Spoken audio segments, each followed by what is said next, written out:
Welcome to Roni's রূপ garden. শরীর অসুস্থতার জন্য কয়েকদিন কোনো আপডেটই দিতে পারিনি। যা হোক, এখনও গলা একই রকম ধরেই আছে। এর আগের ভিডিওতে আমি আপনাদের দেখিয়েছিলাম অ্যাডেনিয়াম গাছটাকে কিভাবে আমি কর্ডেক্সের নিচ থেকে শিকড়গুলো কেটে রেখেছিলাম।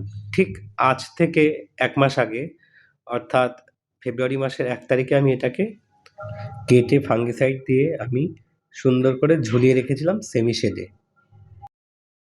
কাটা অংশগুলোকে সাব মাখিয়ে একে আমি পটিং করব। মাটি তৈরি করার জন্য নিচ্ছি হাড় গুঁড়ো, তারপরে গোবর সার, পাতা পচা সার এবং শেষ উপকরণ গার্ডেন সয়েল, বা আপনি যে কোনো মাটি ব্যবহার করতে পারেন। বালি, যে বালিটা হচ্ছে আমরা কনস্ট্রাকশন বা বিল্ডিং তৈরির ক্ষেত্রে ব্যবহার করি।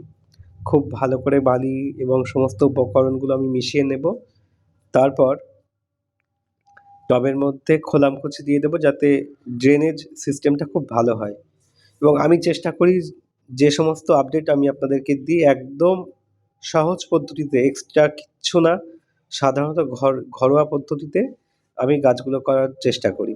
এবং আমার যারা সাবস্ক্রাইবার আছেন বা যারা দেখেন, তাদের অনুপ্রেরণায় আমি আরও নতুনত্ব ভিডিও দেওয়ার চেষ্টা করব। তা যেটা দেখাচ্ছিলাম, এবার আমি এই যে কর্ডেক্সটাকে সবসময় চেষ্টা করব যতটা ভাসিয়ে, অর্থাৎ যতটা উঁচু করে ওটাকে রেখে দেওয়া যায়। তাহলে কি হবে, নেক্সট ইয়ার আমি যখন এটাকে আবার রিপোর্ট করব, কর্ডেক্সটা অনেক মোটা হবে এবং সুন্দরভাবে বাড়বে। যদি আমি মাটির মধ্যে বেশি পুঁতে দিই, তাহলে কিন্তু এতটা সুন্দরভাবে কর্ডেক্সটা মোটা হবে না এবং বাড়বে না। সামান্য বাড়বে, সেক্ষেত্রে আপনার টবটাই ভেঙে যাবে। যাই হোক, আমি এবার ওটাকে সুন্দর করে মাটিটা দিয়ে গাছে জল দিয়ে রেখে দেবো সেমি শেডে। ধন্যবাদ।